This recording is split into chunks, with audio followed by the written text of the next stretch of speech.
IOC का session जब मुंबई में हुआ तब प्रधानमंत्री मोदी जी ने बहुत गंभीरता के साथ भारत का पक्ष रखा और कहा कि भारत तैयार है 2030 के यूथ ओलंपिक्स और 2036 के समर ओलंपिक्स के आयोजन के लिए।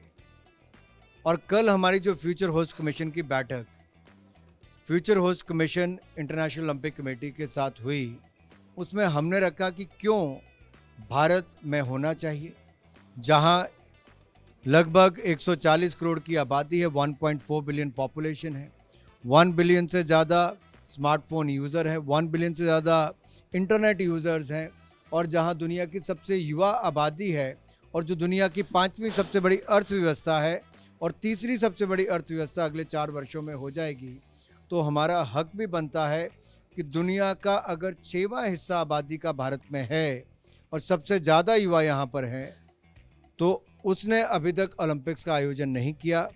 हमें इसका अवसर मिले, हमने गंभीरता के साथ अपनी बात रखी है। मुझे पूर्ण विश्वास है जब ये समय बिडिंग का आएगा, भारत इसमें कई और पहलू जोड़ेगा। हज़ारों वर्षों पर पुरानी हमारी परंपराओं से लेकर खेल के इतिहास से लेकर भारत की इच्छा स्पोर्टिंग सुपर हाउस बनने की, सुपर पावर बनने की, उस दिशा में हमने देश में बहुत सारे कदम उठाए हैं।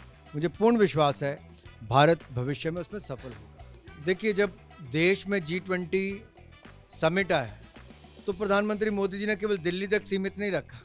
भारत की कला, संस्कृति, परंपराओं को दिखाने के लिए देश के 60 ऐसे शहरों के 200 स्थानों पर उसका आयोजन किया गया और भारत की हज़ारों वर्ष का इतिहास दिखाने का काम भी किया, न्यू टेक्नोलॉजी को दिखाने का काम भी किया।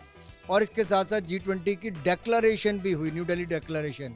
फिर ग्लोबल बायोफ्यूल अलायंस भी हुआ, इकोनॉमिक कॉरिडोर का भी फाइनलाइजेशन हुआ।